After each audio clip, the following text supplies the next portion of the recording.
உங்களுக்கு தெரியுமா, ஒரு சாதாரண வீட்டின் கூரையில் ஒவ்வொரு ஆண்டும் சுமார் 1,00,000 லிட்டர் மழை நீர் விழுகிறது என்று.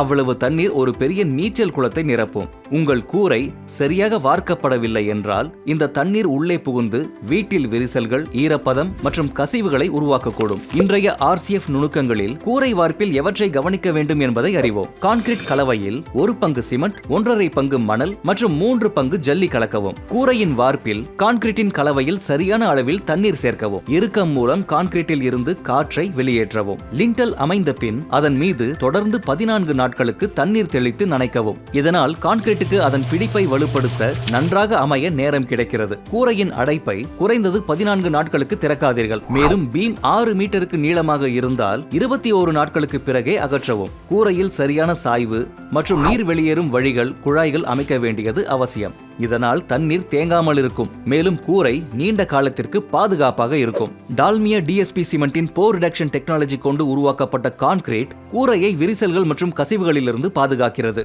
ஞாபகம் வச்சுக்கோங்க, RCF ஸ்ட்ராங், வீடும் ஸ்ட்ராங்.